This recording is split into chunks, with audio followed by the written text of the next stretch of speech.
اگر میں چاہوں تو انشاءاللہ کامیابی سے متعلق کئی دنوں تک تقریر کر سکتی ہوں، لیکن وقت کا لحاظ کرتے ہوئے میں صرف 3 آیتیں سمجھاتے ہوئے اپنی تقریر کو انشاءاللہ مکمل کر دوں گی۔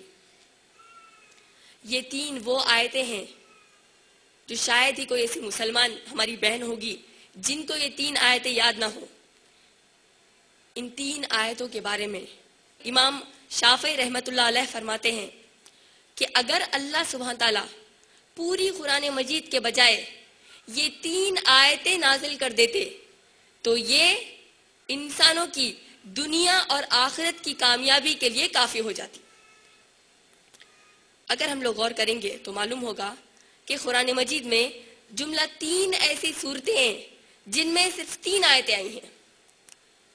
اگر ہم قرآن مجید میں سورہ کوثر سورہ نمبر 108 یعنی سورہ نمبر 108 پڑھیں گے، اس میں صرف 3 آیتیں آئی ہیں۔ اگر ہم سورۃ النصر پڑھیں گے جو قرآن مجید کا 110 نمبر والا سورہ ہے یعنی 110 نمبر والا سورہ ہے، اس میں بھی صرف 3 آیتیں آئی ہیں، اور جس 3 آیتوں کو میں نے اپنے بیان کے لیے منتخب کیا ہے اس میں بھی صرف 3 آیتیں آئی ہیں، اور اس سورے کا نمبر ہے سورہ نمبر 103، سورہ نمبر 103، اور سورے کا نام سورۃ العصر۔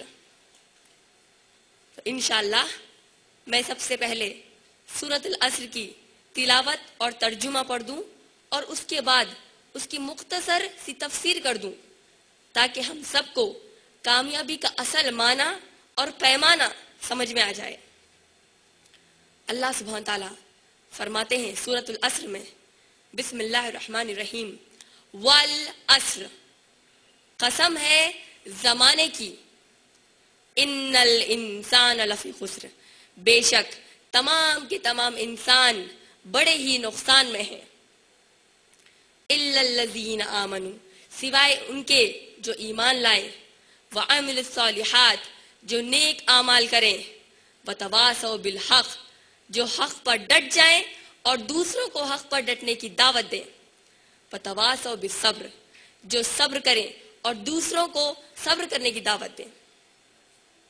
آئیے اب ہم سب اللہ سبحانہ تعالیٰ کی طرف سے دی گئی کامیابی کی شرطوں پر غور کرتے ہیں تاکہ ہم سب کو کامیابی حاصل کرنے آسانی ہو۔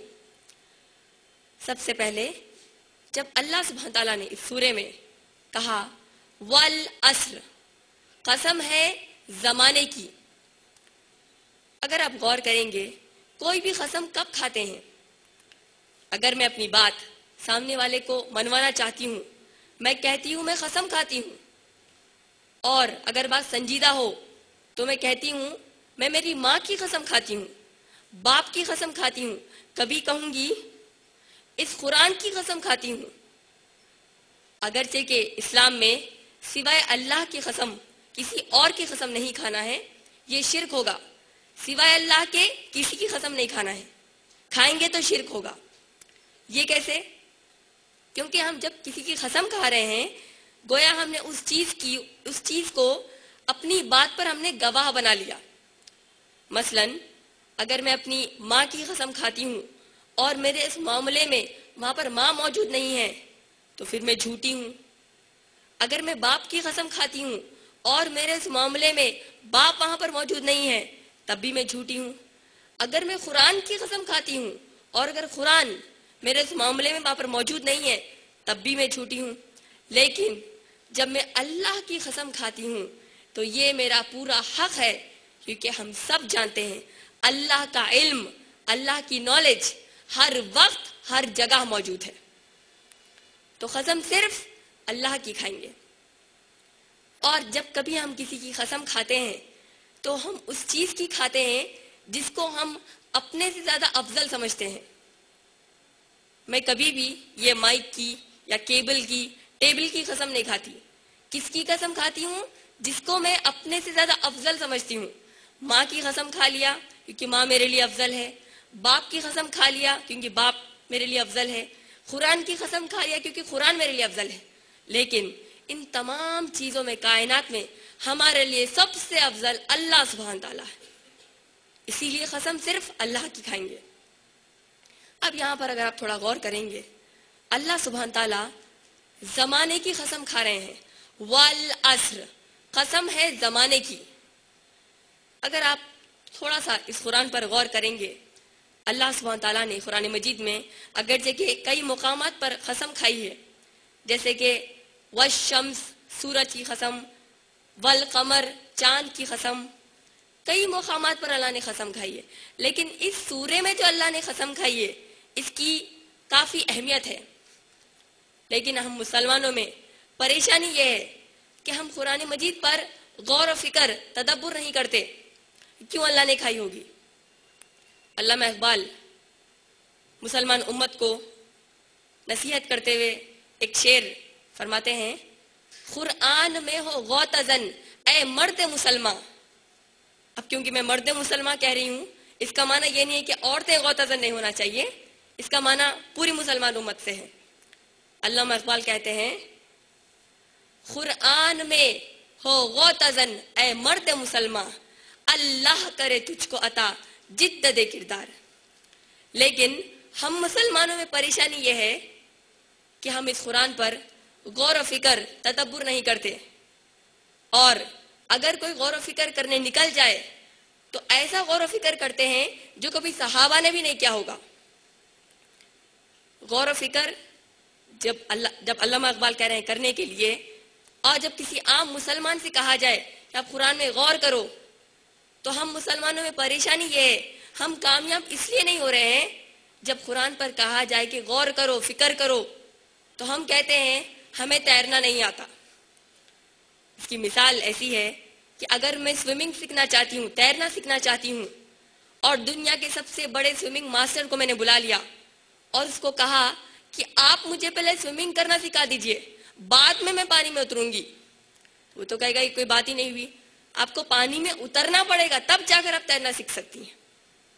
اسی طریقے سے اگر ہم سب کو کامیاب ہونا ہے، ہم سب کو ہدایت حاصل کرنا ہے، تو 1 کروڑ علماء کے 1 کروڑ سال تک بھی آپ بیان سنیں گے تو کامیاب ہونے والے نہیں ہیں۔ کامیاب کیسے ہوں گے؟ ہدایت کیسے حاصل کریں گے؟ اس قرآن کو ہم خود اپنے ہاتھوں سے کھولیں، اس قرآن کو جو ہمارے تاپدانوں میں دھول میں پڑی ہوئی ہے وہاں سے اس قرآن کو نکالیں، اس قرآن کو جو شاید سال میں 1 مرتبہ نکلتی ہے ہمارے گھر سے، اس کو وہاں سے نکالیں اور کھول کر پڑھیے، انشاءاللہ تب جا کر آپ کو ہدایت ملے گی۔ اب جیسے کہ میں بتا رہی تھی کہ قرآن پر غور و فکر، تدبر کرنا چاہیے۔ جب اللہ سبحانہ تعالیٰ زمانے کی قسم کھا رہے ہیں تو یہاں پر اگر آپ غور کریں گے، جب ہم زمانے کی بات چیت کرتے ہیں کہ میرے بچپن کے زمانے میں، میرے جوانی کے زمانے میں، میرے بڑھاپے کے زمانے میں، تو ہم یہاں پر دیکھتے ہیں کہ زمانہ ماضی، حال اور مستقبل، یعنی پاسٹ، پریزنٹ اور فیوچر کے تحت بانٹا جاتا ہے، اور اس زمانے کے لیے وقت کا طے ہونا ضروری ہے۔ وقت کے طے ہونے کے لیے دن اور رات کا آنا جانا ضروری ہے۔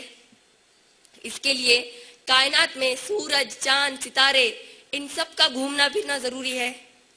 جب اللہ سبحانہ تعالیٰ کہہ رہے ہیں والعصر، قسم ہے زمانے کی، اس کا معنی کیا ہے؟ اللہ سبحانہ تعالیٰ ہم سے یہ کہہ رہے ہیں کہ یہ جو سورج، چاند، ستارے، جو سیارے ہیں، یہ اس وقت سے موجود ہے جب ہم نے تمہارے سب سے پہلے باپ آدم علیہ السلام کو پیدا کیا اور تمہاری سب سے پہلی ماں حوا علیہ السلام کو پیدا کیا۔